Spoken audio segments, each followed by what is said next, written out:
Hey, everybody. Welcome back to the You Winning Life podcast. I'm Jason Wasser, licensed marriage and family therapist. And today, my guest is Dr. Scott Stanley, who is a research professor who conducts studies on marriage and romantic relationships. He's out at the University of Denver and is part of the Center for Marital and Family Studies. He's got a training program for professionals. He's got resource materials and programs for couples and people looking to have more successful relationships. He's also, and you'll correct me if I'm wrong, but probably most known for the sliding versus deciding research and articles and topics and blogs and all that stuff, which is just a fascinating area of how do we get the most healthy and successful proactive relationships. So welcome. Thank you. Glad to be here. So of all of the different things that you could have picked to focus on, this is kind of like where you're at, right? This sliding versus deciding. How, I just want you to know in a quick snapshot, how the heck did you end up on that? It's been an interesting travel, but I can give you a pretty skinny but meaningful version. So in the this will sound like it's a long story, but in the early 80s, I decided for my dissertation I wanted to study commitment, and mostly really commitment from a model of how you measure it and different concepts. And I hovered around a model that focuses on the difference between dedication and constraint. Dedication's more sort of the want to, and constraints more to the have to, and the things you have to do and stuff like that. So that model's been in me for a long time, research on that. Starting in the mid 90s, I got pretty interested in the risks associated with living together before marriage, because that was an interesting disconnect. Because everybody, even in the 90s, this is not a recent thing, people believed way back that, boy, that should improve your odds in marriage. And no study showed that. In fact, almost no study has ever shown that. The arguments are about selection and causation and stuff like that. And by around 2000, and Galena Rhodes comes as a graduate student to DU in 2000. So this really kicked up the interest in that, because she got interested in the cohabitation side as well.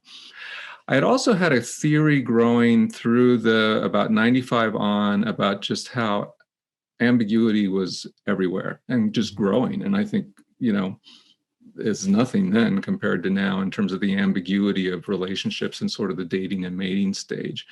And all that collided to just understand that, wow, maybe part of the risk of cohabitation for some people before marriage is that based on a number of different studies, Joe Lindsay in Australia, going back to 2000, Wendy Manning and Pam Smock came out with a great paper in 2005. It became very clear that people didn't tend to decide about they didn't talk about cohabitation. Most couples just sort of slid into it. It sort of gradually grew. So that's where the sliding part came from. And the deciding part comes straight from commitment theory. So in terms of how I've thought about commitment over the years, my favorite one line, if you shoot through all the complexity of it, is that commitment's making a choice to give up other choices. And that presents right there the giant contrast between a common phenomena of sliding through important relationship transitions versus making a decision. And the decisions are going to matter most when whatever I'm doing at the moment is increasing my constraints to stay in a relationship. So that constraint part that I'd always studied as a big part of commitment really came back full force then in terms of trying to understand that. So as you're talking about like then to now, right, this over the last many years, we have this concept of FOMO, right? The fear of missing out. Yeah. And especially now when there's so many more choices in every aspect of our life, whether it's food or where we put our money or what type of car to buy or what computer to buy, all these different things. How is the research kind of identified the idea of people who have this fear of making that choice, right? Like you said, commitment is a choice to give up other choices. How have you seen that kind of, obviously, right, we're knowing that it's getting more challenging with the ambiguity. What is the research and what does your research show to help people get out of that space of being confident with the decision? Because, right, I'm assuming that being confident with the decision is one of the parts of an outcome of commitment, but it's a part of it. It's not the part, right? It's not the result of it. It's a step in the right direction. That makes a lot of sense to me. Yeah, so let's add a couple pieces that will help in answering your question. it's really, I think everybody finds it fairly easy to believe, especially if they're in the dating and mating scene, that ambiguity is everywhere. It's just like people are swimming in a sea of ambiguity. So the question's worthwhile to ask, and you hooked on part of it.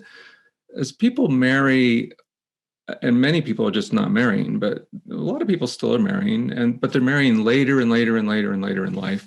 And that means there's this, just because of that alone, there's this extended period of time where maybe people don't want to get real committed. They don't want to be real specific. They don't want to settle down.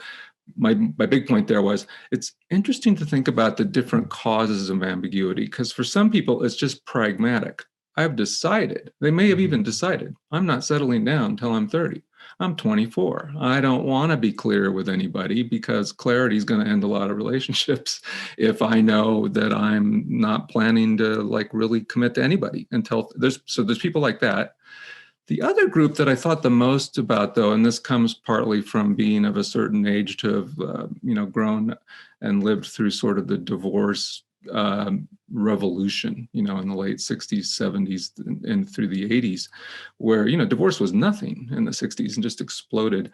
So my initial theory was that, and this is still a big part of it, is that a lot of ambiguity is fed by fear of being clear. That I'm really afraid that it's not going to work out, so I'm afraid to commit. But I'm also afraid to be really so clear that you could say no, you could reject me. And if you reject me when I've been really clear, that's going to hurt more than if you reject me when I've just sort of not even admitted to myself how badly I want this. Yeah. So I think it's and for therapists, I think it's a great thing to realize if you're seeing an individual client or you're seeing a couple that's sort of in that stage that a lot of them come in now, where they can't decide whether to get married or break up. That's a fascinating presenting issue for couples now.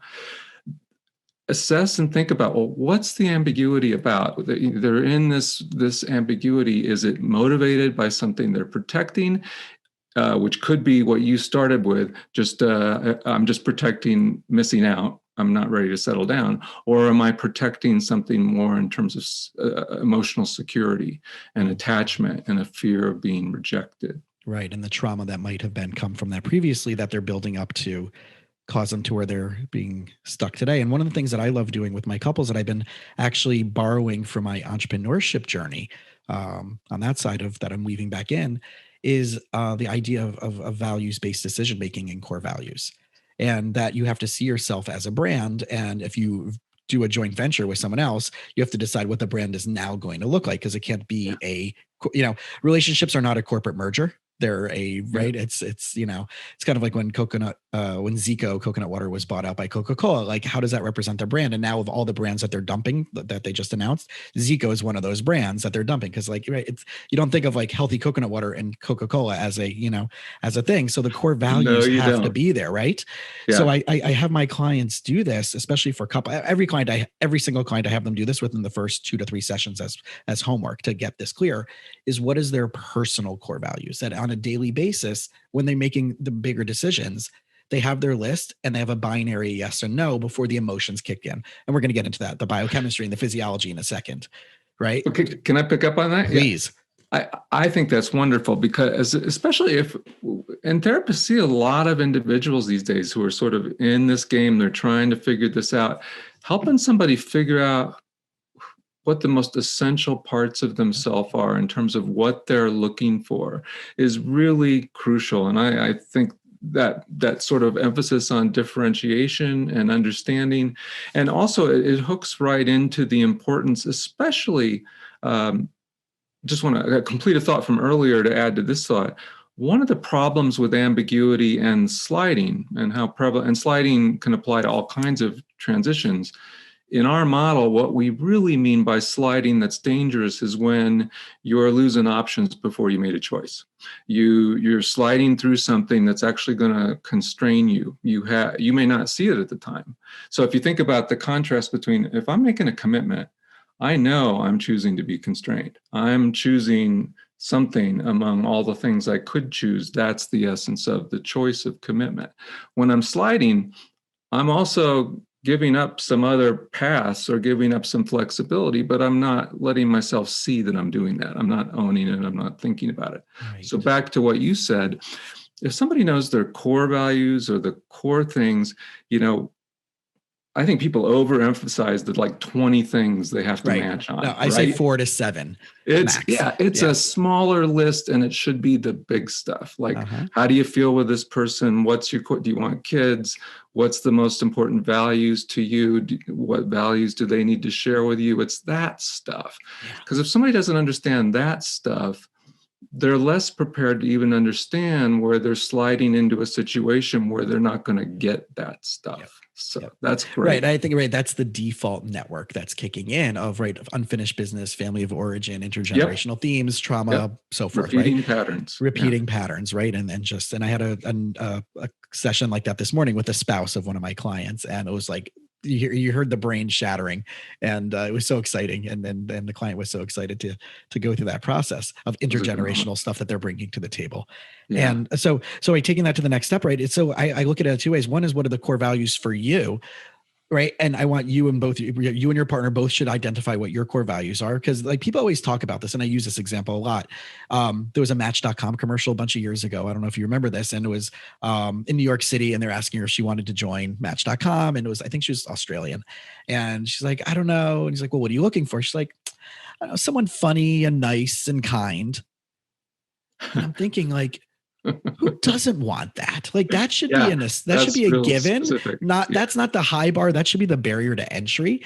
And those are also attributes. They're not core values. And I always want people to differentiate the two. But I also say this: I can't help you get what you want if I don't know what you believe and what you're making your decisions on. Because we can talk about an issue for sessions, but if I don't know what the binary yes or no, black and white, what you're making your decision on, is how am I know I'm helping you get to where you really need to go? That's healthy for you. Right. So I'll start with that. And then what I'll do is I'll have them as a couple, then sit down together and write their relationship core values. Proactively. I think that's great. And in fact, one of the things I actually just did a tweet thread about this yesterday. My handle is Decide or Slide. I had thought about this twice in 2 days. I do a lot of, Galina and I have published a ton on the concept of asymmetrical commitment and how people get in relationships where there's really a differential level of dedication between the two partners, which is a sucky place to be. And I think with a lot of sliding, it's just more easy than ever for people to get into those relationships.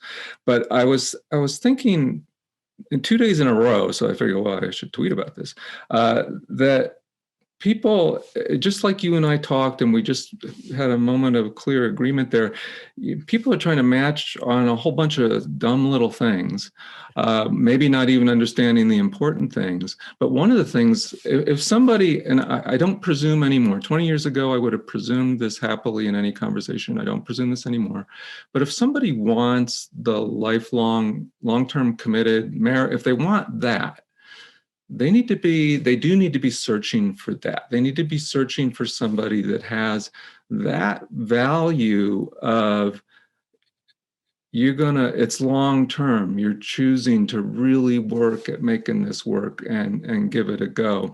Because you can't just presume now that somebody you've fallen in love with who's happy and kind and fun has that mindset for what they're looking for. So if it's what you want, you better be checking that list before you're increasing anything about constraints. Absolutely. And the constraint, so to speak, we can substitute it for the word commitment, right? Because it's part of it. Right. It's part of it. So what's from your research, what's required to take it to that healthy commitment? What's required for that? So there's a developmental point and a maintenance point. So I started my career really focusing on commitment as a maintenance theory. I was thinking about married couples and what are the ingredients and how do they keep it, strong? How do they keep dedication strong? Constraints a given, if any couple accumulating things, children, building, having some life together, investing things together, they're constrained. So the art of that is how you maintain dedication, which is the want to and make you a priority and sacrifice for you part. But having said that, the developmental part, and Galena was really great in pointing this out because it was all over where a lot of my thoughts were going, but she just nailed this, that a lot of the risk for a lot of, Galena Rhodes, my colleague, a lot of people, when they're sliding, what they're doing is they're increasing constraints before they've developed enough dedication or developed a clear enough mutual dedication to each other. So the timing there is really wrong. That's the making it harder to break up before I've decided I really want to stay. So part of what's needed is a better timing for some people, that you don't want to have the costs of leaving to start to accumulate before you've really clarified that not only you want to stay, but they want to stay. That's that check-in part.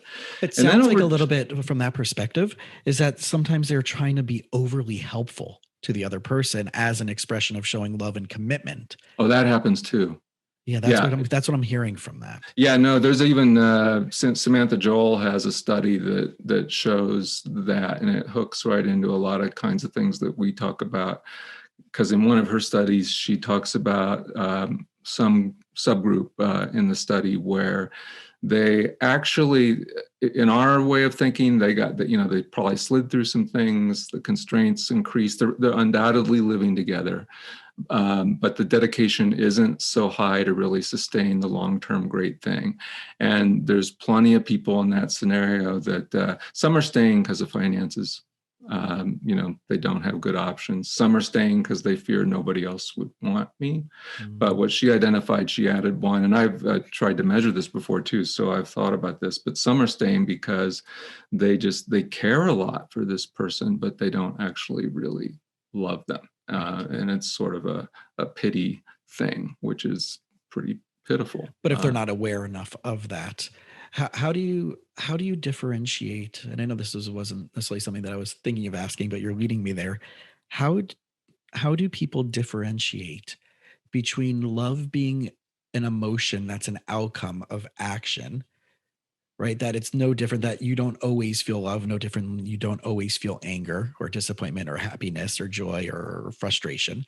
How do we differentiate between love as an outcome of that dedication, of that commitment, of deciding that you guys are working towards something together as a shared unit versus, well, I care about them, I love them, but I'm not in love? Like what have you discovered or thought about from that well, perspective? That's such a fascinating question.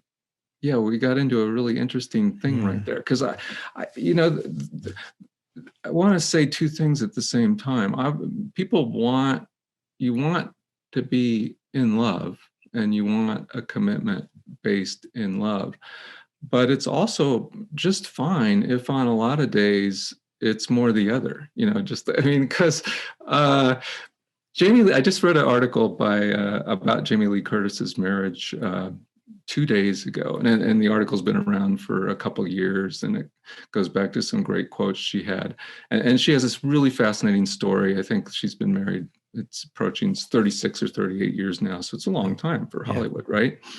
But and you can tell, there was a lot of love and attraction. There always is a lot of love and attraction. Well, there isn't always, but there almost always is a lot of love and attraction early on. But there's times where, you just like, you're doing things because you care about this person. You might not feel in love today, or that stuff varies. But one of her great quotes, she said, I could write a really good book on marriage. And I think she could, but her whole book is the title. And she says the title would be Don't Leave. And she's not saying, this is always important to bring out, nobody's saying stay in a dangerous, damaging relationship, or that things can't go really south or go sour, or that somebody didn't see something they should have seen.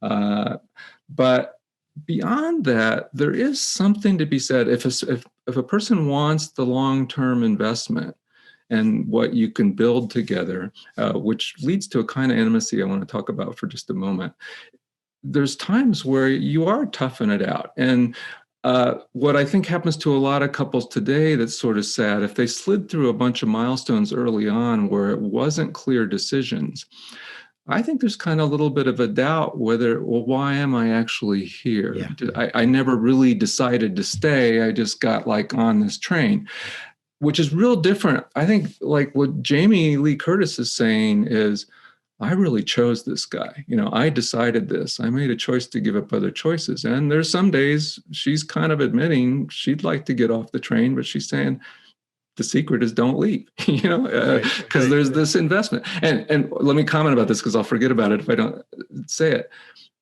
There's this great kind of intimacy you can see develop with couples that have really made it longer term, which is based actually on their imperfections, that there's like almost a little joking or a nodding understanding, sometimes, sure, irritation, but there's like an appreciation. Yeah, that's that thing you do, that there you go again, that's the, but here we are, we're doing this anyway. And there's a lot to be said for that. And it's a pretty realistic, healthy expectation. That's amazing. I have this like picture in my mind, and I don't know why this is coming to me, but it's just like this playful image of like someone who's like going to the gym all the time, and someone asking, "But you were there yesterday," and they're like, "Well, what are you working on today? Your legs?" And the person, right, and it's known like in the workout, well, every day is leg day, So right, it's like that same like, no, of course we're working on the marriage today. I don't want to go to the gym. I was there yesterday, but you have to go back today. Yes.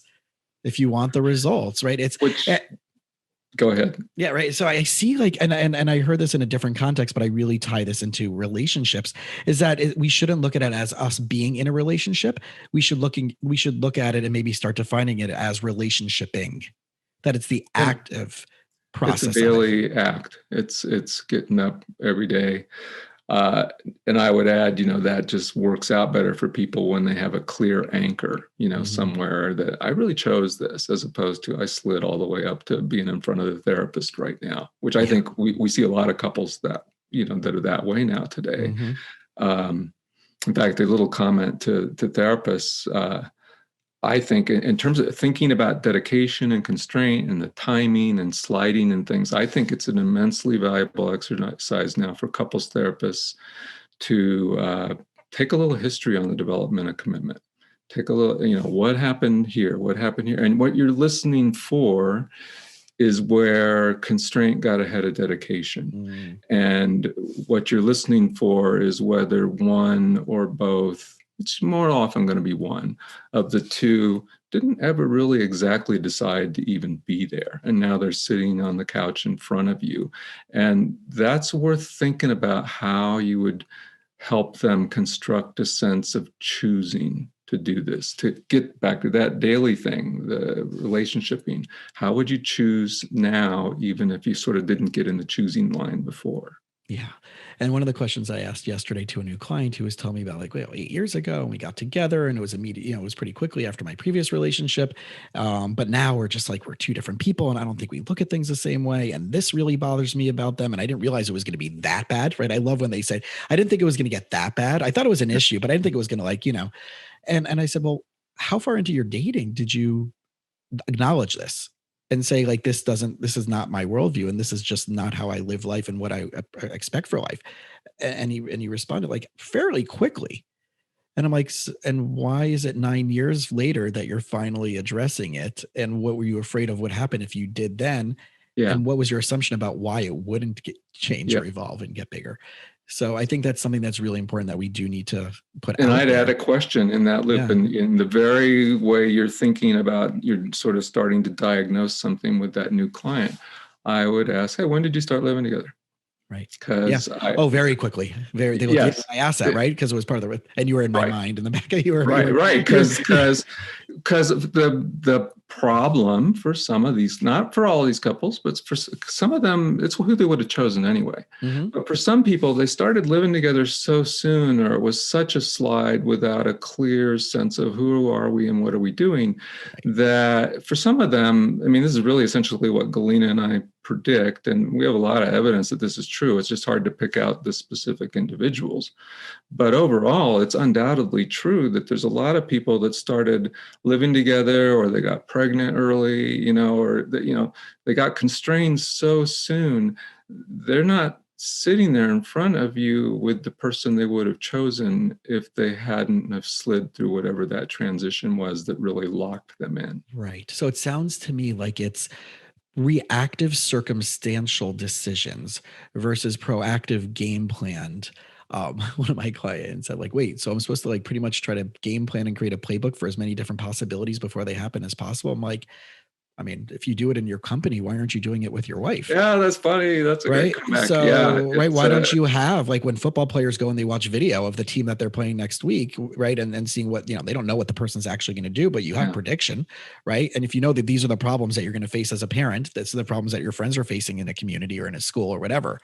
Why can't you take 20 minutes and just game plan that? Okay, here's the heading of the issue. Here's all of our options. And let's at least have some semblance of a game plan. And I find like, right, if people do that proactively, because everybody's so afraid. And I'm finding, actually, I was having a WhatsApp conversation with a friend of mine about like that and intimacy and the core values this morning, that people are so afraid to put who they are out there that, like you said, they're either going to get rejected, or they don't want to feel that they're like being looked at as being selfish or being an asshole or being like, but those people also probably don't ask for what they want or what they need in a restaurant. And it's kind of like someone going in with a food allergy to a restaurant and they're like, well, this is on the menu, and you're afraid to ask because you don't want to insult the chef or the waiter. And therefore I'd rather get sick than hurt your feelings.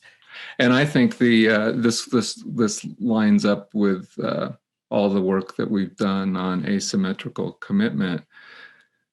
That if you think about relationship, again, I think for therapists working with a couple or individuals about their relationships, you want some history about the formation and the timing of constraints and dedication and this kind of stuff. And one of the things that happens is that it's not unusual in a new relationship or one that's, just going for 6 months or something, for the two people to be in pretty different places about their level of commitment. I mean, they may be both having fun, but one could be really getting much more committed than the other. And a lot of this lines up nicely with the attachment theory dimensions too. Yeah. And that's a good segue into the biochemistry of all of this at the beginning. So can you kind of unpackage that? And I know that like a lot of people may not be familiar with like, the biochemistry and all the different, the dopamine and the serotonin, but also like, the triune brain theory, which we were talking a little bit about before in our previous conversation. But I'd love to hear it from your perspective of like that initial stage, because we do know it wears off, right? The 7-year itch. And I know Gottman talks a lot about this as well. But from your perspective and your research, walk us through, right, that biochemistry initial attraction, and then what happens when it wears off. So, we don't study the biochemistry, but plenty of people have, and it's very clear that falling in love, which is, by the way, it's a bad term if you consider any lofty definition of love, because it's falling in lust or something or lots of like, but it's not probably really love if we have any element of commitment as part of the definition of love. But it is so chemistry laden early on. There's so much going on with dopamine and epinephrine and adrenaline and all this sort of stuff that just lights people up. And I think there's certain common terms in our culture that are just sort of funny but say a lot, like the idea of beer goggles. That when somebody's first falling for somebody or thinking they're attracted or getting attracted, let's talk about attraction, or infatuation is really a good word.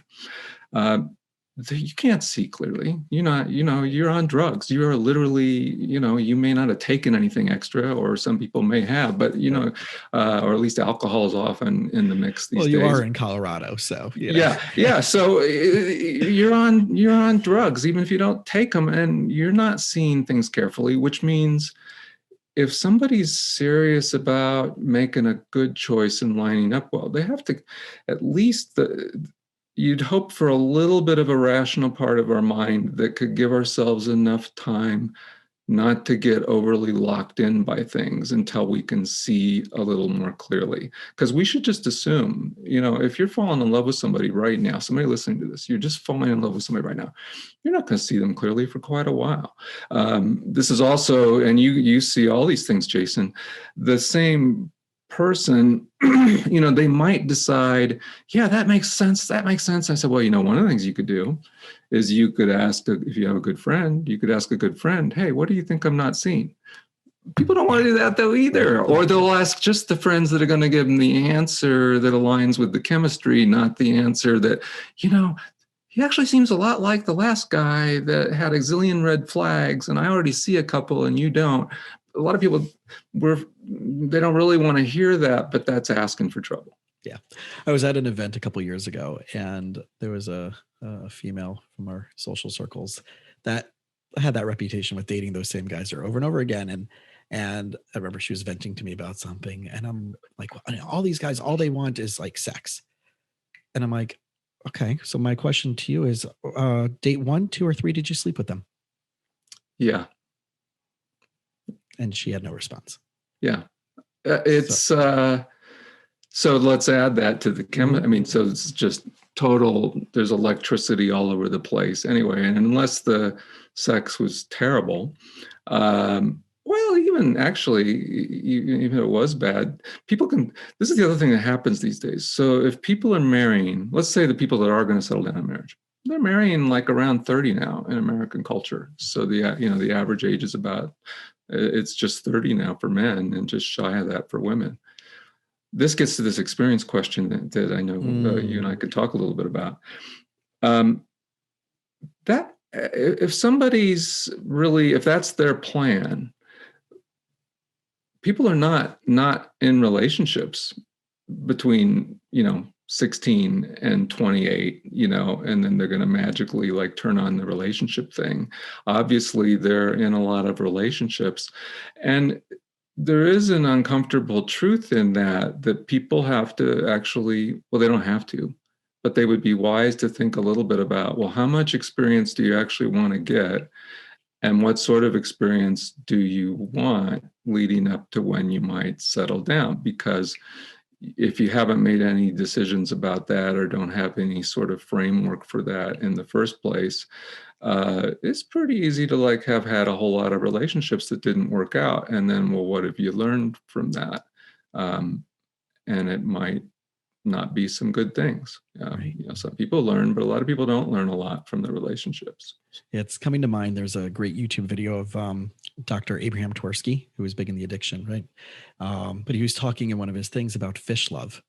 A lot of people are in, I don't know if you've heard this or saw this. No, it sounds great. It said a lot of people view their relationship just like when they're ordering dinner about I'm around it and I want it because it makes me feel good when I have it, versus if you really love the fish, why are you killing it to eat it?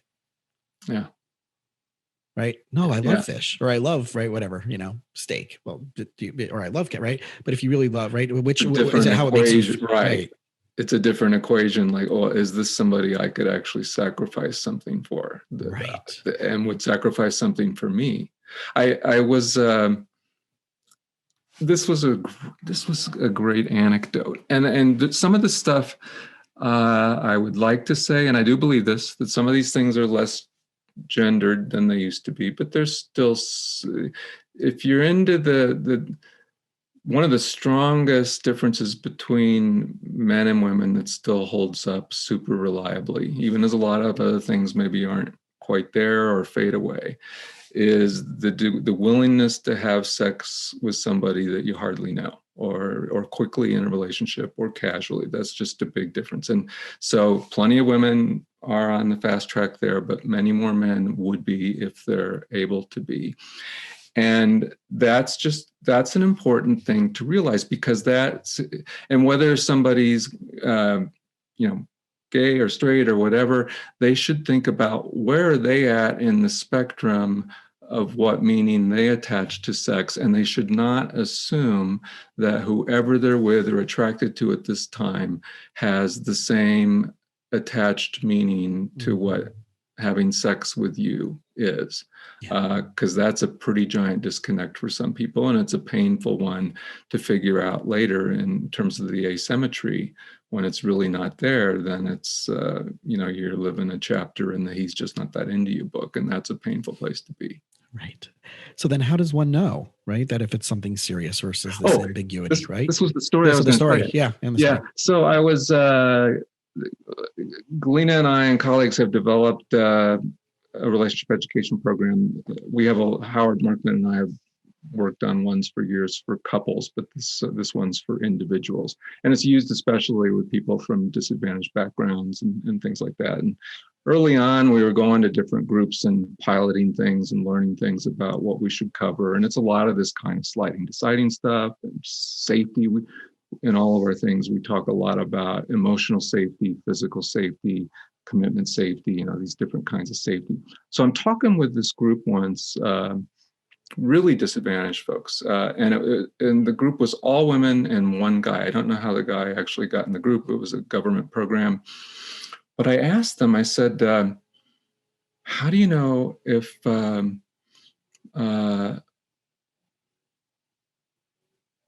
somebody's committed to you? This could seem like an exaggeration, but all the women were saying like, well, he'll buy you, he'll give you gifts, he'll take you out, he desires you. It was all infatuation stuff. I mean, it was all like external things of showing. It was Disney movie stuff, it was your princess stuff. And this guy said, and it was like, must have been so weird for him being in this group because he's just this one guy with all these women. That might not have been that weird, but It was pretty weird. But he said, like almost under his breath, I could almost not hear it, but I heard him say it. He says, will he sacrifice for you? Yeah. And so they're all saying hearts and flowers kind of stuff. And he says, look at whether he'll sacrifice for you. Does he show any evidence that he'll give up something for you?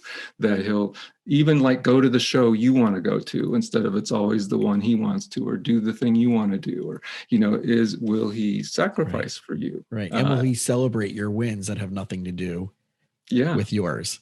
I think that's an add-on to that. Yeah, and so I just thought that was a great experience, and it relates to something I thought about a lot is signs of infatuation and signs of commitment are two different things, and both are great. You want somebody that's really attracted to you, and you want to be really attracted to somebody. But if you're starting to get serious, and before you get too constrained, a person needs to be looking for signs that this person could commit to me, that they could make me a priority, and that they follow through. Mm-hmm. And the shared meanings and dreams are on the same path. I heard a great podcast episode from Lewis Howes in the School of Greatness podcast. He had Jesse Itzler, major entrepreneur and now owner of the Hawks, but really big in like Zico coconut water. He was the one who brought it here. Mentioned as we were talking about it before, but he's the one who brought it and I partnered up with whatever, as well as other business ventures. He's married to Sarah Blakely of Spanx. Wow. And they both got married. A power couple, right? And I mean, she's like, right, when you can like this really, awesome, savvy, really cool businesswoman. And he's like he shows up to everything in like running shorts and a headband because he's just like an ultra sporting, what's a new challenge I'm taking on today while I'm also being an entrepreneur. So like when you look at them, it's like this odd couple because like she's in her right cute outfits and he's like literally in like, 1970s running shorts and, on this podcast, it was so great on this episode with both of them about the relationship. They said they both got married, in their, I think it was in their 40s, right? In their early 40s. And it was their first marriage. And he remembers that he was on their second date. She's like, what really got me was on our second date. We're out at some event in New York. And Jesse said to me, Sarah's saying this, Jesse said to me, I got a question for you. Do you still want to drive carpool? And he wasn't saying like, well, you're the mom, you're the woman. Are you giving up everything to take care of the kids? He was asking, I know you have this amazing business. And he didn't even know how successful she was. He didn't really do her GUI. He met her through a networking thing that he hosted, but he didn't know that she was like, on the way to becoming the first self-made woman billionaire Wow. without outside Yeah. funding. But it was kind of like, is being an active mom important to you while you're, and is that something, because I want to also drive my kids to carpool. I don't want to be that type of guy who's just in the business. And they started going off on all the things that they really wanted that were the most important to them. Wow. Obviously outside their businesses. And that was like date 2. In a restaurant. But a great discussion. Right? Yeah. Right. A gutsy discussion. Yeah. Right. But I wonder if again, as we tie my perspective of like weaving therapy and entrepreneurship together, like these are conversations that are happening in boardrooms or in business meetings or in acquisitions and weekly goals and things like, why are we so afraid to do this? Why are people so afraid, especially the first couple dates? And even maybe as the momentum gets, the fear factor maybe builds up because now, like you said, they're more invested. But just off the get-go, like, why are people afraid to like just put out what they want? And putting aside the people who aren't clear with what they want, let's separate those. But those, like the fear of like saying, this is what I want. Do you align with that? And just be more binary. Like people are okay swiping left and right on an app, but why aren't you okay? That's exactly right. Yeah. So it could be partly back to something you and I already talked about, but the fear of rejection is greater about this than in a business. You sort of expect some rejection, and you expect some deals don't work or it's not a good alignment. But I think there's something deeper going on there. So there's different expectations, but part of the package of different expectations is that you're really describing due diligence, right? I mean, you just, if you're serious about a business working, you just can't make any just sloppy, you're not in business long if you make sloppy decisions. You can blow some, but you can't blow them all. And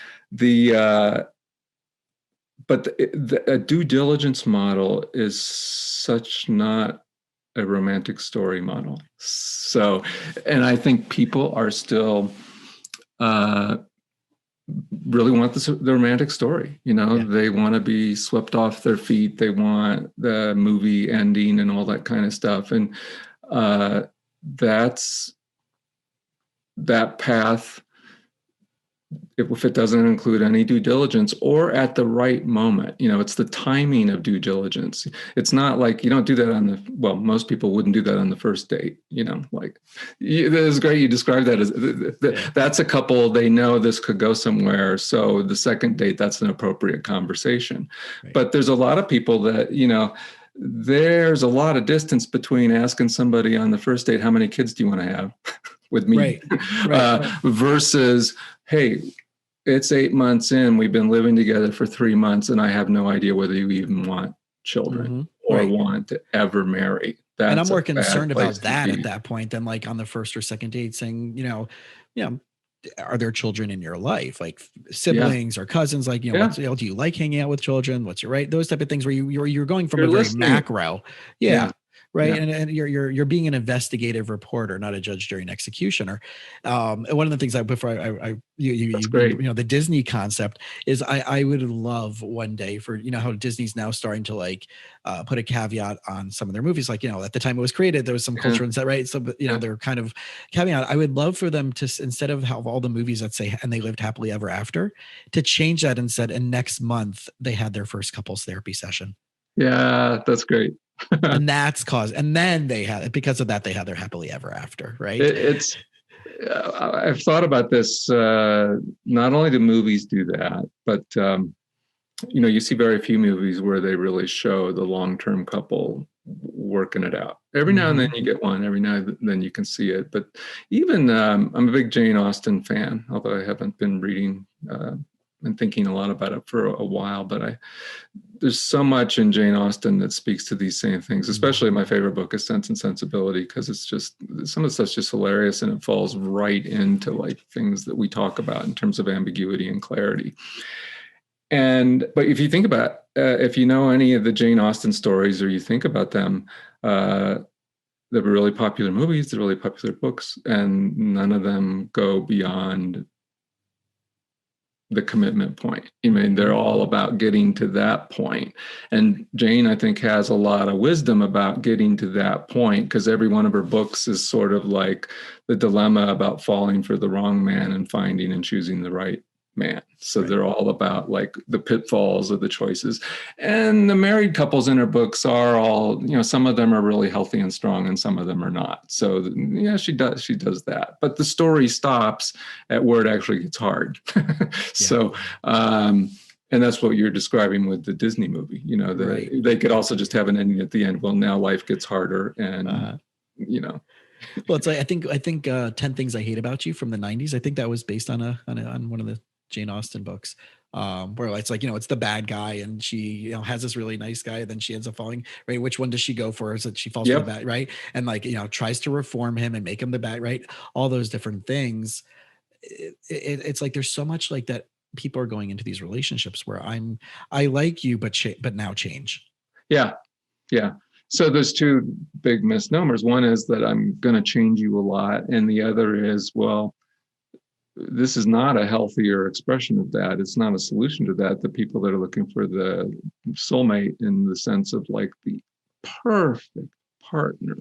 And when people are thinking about the perfect partner, they're not thinking about somebody who's willing to engage with them in the struggle of life and commitment and working it through. They're thinking, you're never going to challenge me. You're never going to be upset with me. You're going to like help me in my growth, all the kind of stuff that Eli Finkel talks about. And maybe, there might be a few people on the planet that sort of find that, but it's so rare, but it's such a common expectation now. And it could also be back to a number of things we talked about.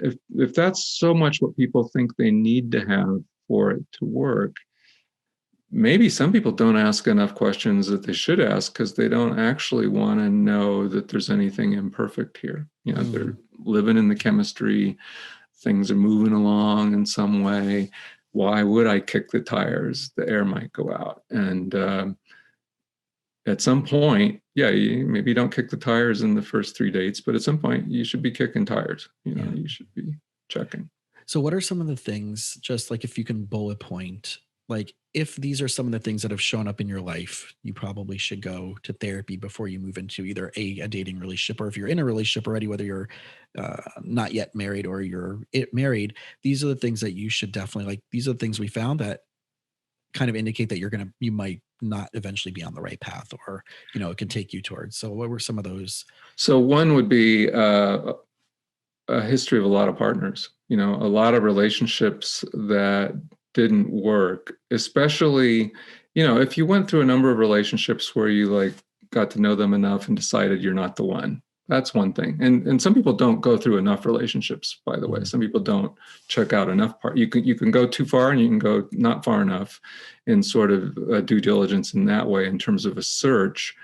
But if somebody's had a lot of partners, a lot of relationships that didn't work, especially if they were surprised, if somebody's continually surprised that the person wasn't as serious or as interested as they were, that would be I would want to get, I'd recommend somebody get help with that. Go figure that out. What are you not seeing? What are you missing? How are you deluding yourself that keeps happening? Because that's probably going to keep happening. Could be an anxious attachment kind of dynamic that could be a common sort of explanation. People that often have ended up in relationships that, so there's the getting left, or just finding out this person's not as committed to me, or getting in relationships where the person doesn't treat you well. There's violence, aggression, there's threat, there's some lack of safety. All those would be signs. I guess another one that's just a hallmark of a lot of things would be just great anxiety about the other direction, about, the not anxious attached, but the avoidant sort of stuff. I always bail out, after we get to this point. That would be a sign that maybe you should talk to somebody and figure out if you're always bailing out, or you're always the one hanging on while the other bails on you. Maybe you could figure that out and help yourself get around that. Because if your goal, again, I think it's worth asking people, is this actually a goal? Do you want lasting, committed love? Not everybody's going to get it, even if they want it. But if you want it, it's worth thinking about, what are my strategies that'll get that? And how do I have to work with the strategies around my foibles, my traumas, my challenges? Nice. So, right. It sounds like if they want to be a pioneer and go to an uncharted area, they have to get okay with getting uncomfortable and doing that work.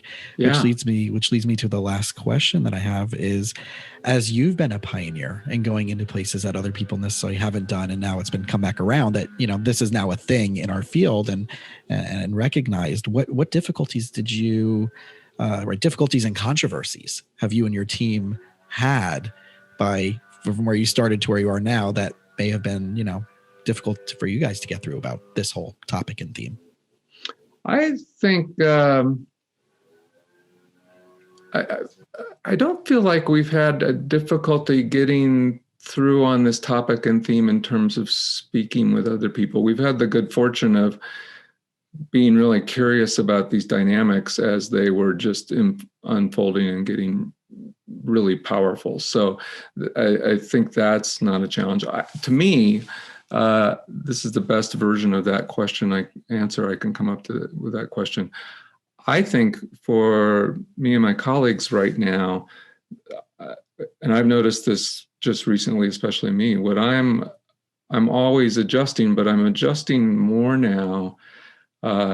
And I don't like that this is true for society's sake in terms of, I don't think it's a good direction, but I'm adjusting more now to the idea that an increasing number of people actually have given up on marriage, or the idea that they could have lasting love, or that should even be an aspiration.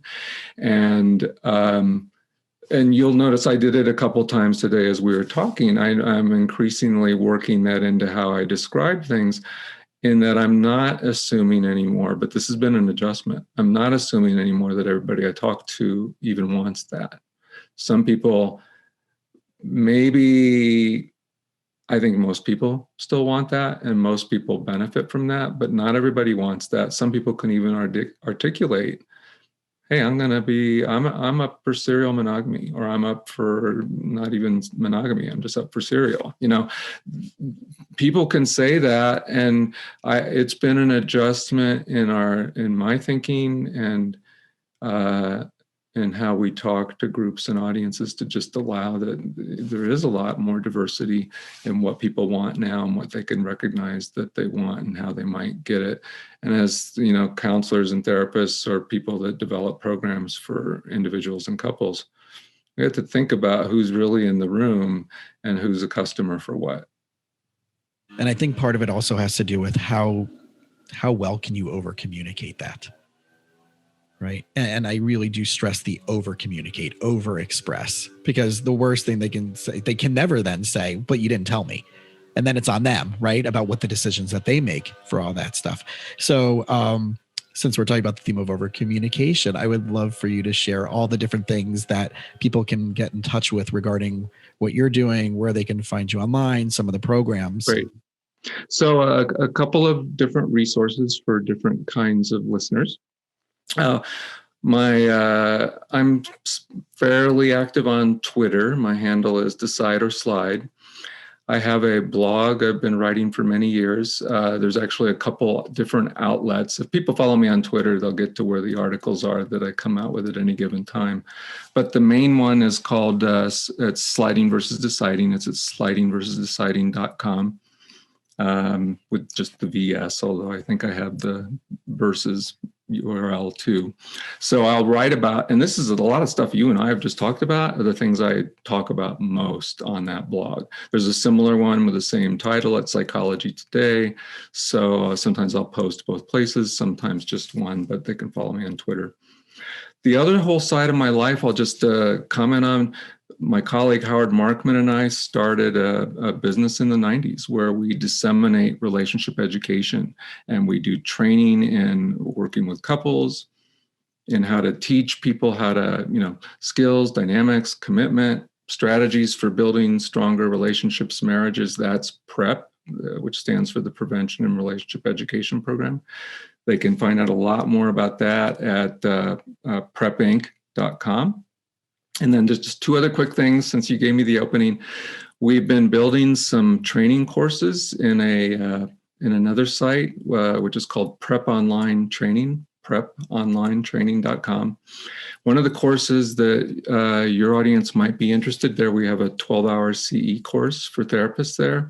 That is essentially, it's really great video from live training, 2 live trainings that me, Howard Markman, and Galena Rhodes did, taking all this kind of stuff, not only the prep stuff and the communication, conflict management sort of toolbox, but this latest stuff about commitment and how it forms, and how do you work with couples around commitment issues and the formation of commitment issues in counseling. So it's all that kind of stuff, and it's at preponlinetraining.com. So.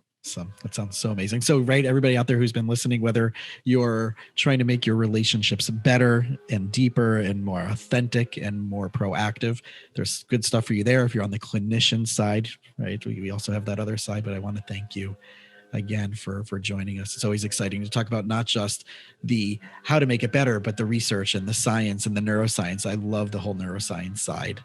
That's fascinating. And I'm sure we're just scratching the surface. We are definitely just scratching the surface. So for everybody out there who's listening and you got some value out of this episode, please do us a favor. And if you know anybody that would also benefit from it, please pass it on to them, right? You can just share it out directly from, whether it's the podcast platform or going to our page, and it has the multiple podcast platforms, and subscribe so you can get this episode and other episodes.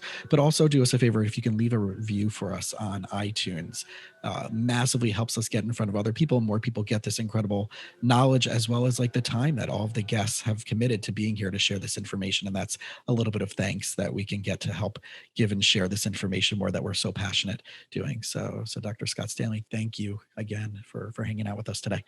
Thanks very much, Jason. Great show. Great job. Thank you. Thanks for a good interview.